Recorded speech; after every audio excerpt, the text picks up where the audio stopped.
नमस्कार मेरे प्यारे विद्यार्थियों, आप सभी का स्वागत है आपके और हमारे प्यारे से YouTube channel Pradeep sir education पे। लगातार मैं आप सभी को एमपी बोर्ड से रिलेटेड न्यूज, जो भी इंफॉर्मेशन होती है या परीक्षा संबंधित जो भी आपकी मदद हो सकती है वो करने का मैं प्रयास करता हूं। ऐसे ही आज मैं एक इंफॉर्मेशन आपके लिए लेकर आया हूं। ये यूं मान लें कि मैं आपको एक सलाह देने आया हूं। आज मैं चर्चा करूंगा टॉपर्स बच्चों की, जो टॉपर्स बनते हैं उन बच्चों की, जो एवरेज बच्चे होते हैं उनको, और जो कमजोर छात्र होते हैं उनके लिए। कैसे कमजोर छात्र एवरेज में आ सकते हैं, एवरेज छात्र टॉपर बन सकते हैं, या कमजोर से कमजोर छात्र भी टॉपर्स बन सकते हैं, कैसे मैं आपको अभी सलाह देने जा रहा हूं। ठीक है ना। यदि चैनल पर नए हैं तो चैनल को सब्सक्राइब कर लीजिएगा और दोस्तों को वीडियो शेयर कर दीजिएगा जिसको भी आप चाहते हैं। सबसे पहले मैं उन बच्चों की बात करूंगा, टॉपर्स बच्चे जो पिछली बार बने हैं, तो कैसे बनते हैं। अभी तक उनकी तैयारी लगभग पूर्णता हो गई होगी। 2 नंबर वाले, 3 नंबर, 4 वाले नंबर क्वेश्चन उन्होंने बहुत अच्छे तरीके से कर लिया होगा। अब उनकी तैयारी ऑब्जेक्टिव क्वेश्चंस की चल रही होगी। तो मेरे प्यारे विद्यार्थियों, जिन भी विद्यार्थियों को टॉपर्स बनना है तो अभी तक 2 नंबर, 3 नंबर, 4 नंबर वाले क्वेश्चंस बिल्कुल क्लियर हो जाने चाहिए आप सभी लोगों के। अब आती बात, सर हमारे जो 30 नंबर आते हैं उसमें नंबर अगर कट गए, 1-2 नंबर कट जाते हैं कभी कभार, तो मेरी एक ही सलाह है कि एनसीईआरटी के अलावा कहीं से भी कोई भी क्वेश्चन नहीं आएगा। आप लोग एनसीईआरटी के सभी पार्टों को पढ़िए। पार्ट को पढ़ने के बाद उसमें अंडरलाइन करिए। बार बार मैंने सलाह दी आप सभी को, पुनः आपको सलाह दे रहा हूं, अंडरलाइन करिए और लगे आपको जो कि ये ऑब्जेक्टिव क्वेश्चंस बन सकते हैं, वस्तुनिष्ठ प्रश्न बन सकते, चाहे वो खालिस्तान हो, एक वाक्य हो, सत्ता हो, सही जोड़ी हो, या एक विकल्प हो, कुछ भी हो, उनको आप लोग करिए। निश्चित तौर पर आपके नंबर कोई भी नहीं काट सकता। आप सभी विषय में 75 में 75 प्रयास करेंगे और उसके बाद प्रैक्टिकल में आपको निश्चित तौर पर अच्छे नंबर मिलेंगे ही मिलेंगे मेरे प्यारे विद्यार्थी। तो आपको टॉपर्स बनने से कोई नहीं रोक सकता, आपको 95 प्लस होने से कोई भी नहीं रोक सकता मेरे प्यारे विद्यार्थियों। और बहुत शुभकामनाएं उन बच्चों को जिन्होंने अभी तक सारी तैयारी कर ली है, सब कुछ तैयार कर लिया मेरे प्यारे विद्यार्थियों। ठीक है। दूसरा टॉपिक मैं आपके लिए लेकर आया हूं, एवरेज छात्र जो होते हैं, जो एवरेज छात्र होते हैं, जो लगभग 70-75 के आसपास रहते हैं, एवरेज छात्र उन्हें कहते हैं ना, जो 70-75 और 80 के बीच में रहते हैं, ये एवरेज छात्र मेरे मेरे प्यारे विद्यार्थियों। मैं उनको भी एक सलाह दूंगा, आप सभी की जितनी तैयारी होगी और तैयारी करने की कोशिश कीजिए। सुबह उठने का प्रयास करिए, आप लोग 3 बजे उठिए, 3 से आप पढ़ने का प्रयास करिए, दोपहर में आप सवाल लगाने का प्रयास करिए, सुबह पढ़िए, शाम को पढ़िए, पढ़ते ही जाइए बिल्कुल, है ना मेरे प्यारे विद्यार्थियों।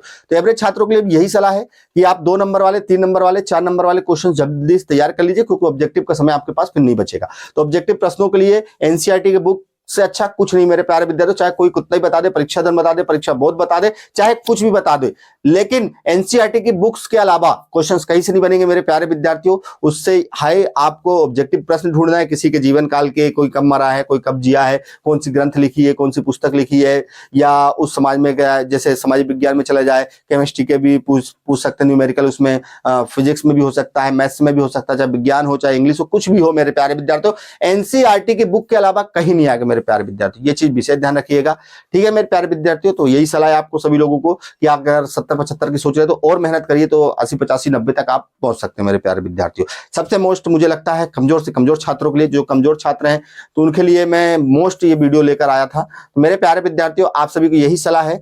आप सभी लोग पहले, अगर आप पास होना चाहते हैं, आपको डर है कि हम फेल हो जाएंगे, कमजोर से कमजोर छात्र को यह भी डर रहता है कि कहीं हम फेल ना हो जाए, तो मेरे प्यारे विद्यार्थियों उनको एक ही सलाह है कि आप सभी लोग सबसे पहले मेरी सलाह मान लीजिए। सबसे पहले आप लोग 2 नंबर वाले क्वेश्चनों को करने का प्रयास करिए। कितने नंबर? 2 नंबर वाले प्रश्नों को, जितने भी क्वेश्चन आपको मिल जाए, चाहे वो परीक्षा दल में हो। परीक्षा दल की मैं सलाह ज्यादातर नहीं दूंगा आपको सभी को, ना परीक्षा बोर्ड की सलाह दूंगा। मैं आपको एनसीईआरटी की बुक की सलाह दूंगा। हाँ, क्वेश्चन जो उसमें मिल रहे हैं तो आप उससे लिख सकते हैं, परीक्षा बोर्ड, परीक्षा दल से पढ़ सकते हैं।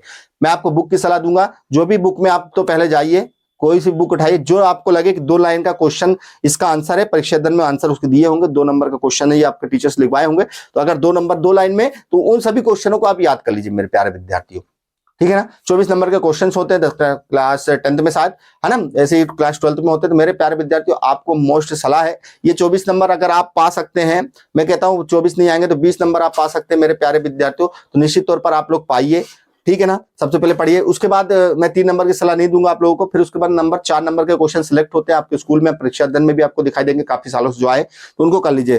ठीक है ना। लेकिन एक ही सलाह है कि सभी क्वेश्चनों को आप लिख लिख के देखिए। क्या है कि आप सभी लोग क्या करते हैं, याद तो हो जाते हैं, कभी कभी आप मात्राओं को डिस्टर्ब कर देते हैं, लिखावट में डिस्टर्ब हो जाता है ना। काटापीटी ज्यादा नहीं करना मेरे प्यारे विद्यार्थियों, जिससे आपके नंबर अच्छे से अच्छे आ सके मेरे प्यारे विद्यार्थियों। ठीक है। 3 साल के जो आपके परीक्षा दल के पेपर दिए उनको सोल्व कर लीजिए कि इस तरीके से पेपर आता है तो हम कितने नंबर पा सकते थे। ठीक है ना। ये भी आपको सलाह, सभी विद्यार्थियों की ये सलाह है कि जो पीछे पेपर दिए उनको बिना देखे सॉल्व करिए, जिससे आपको पता चल सके कि अगर ऐसा पेपर आता तो मैं इसमें कितने नंबर प्राप्त कर सकता। इसके बाद 1 नंबर के लिए यही सलाह है कि एनसीईआरटी के जो भी आपको ऑब्जेक्टिव क्वेश्चन आपको लगे कि मैं इसमें से ढूंढ के लिख सकता हूं, ये कर सकता हूं, तो वो कर लीजिए, क्योंकि 30 और 24 चौवन होते हैं मेरे प्यारे विद्यार्थी, और 12 नंबर होता है 4 नंबर के क्वेश्चन।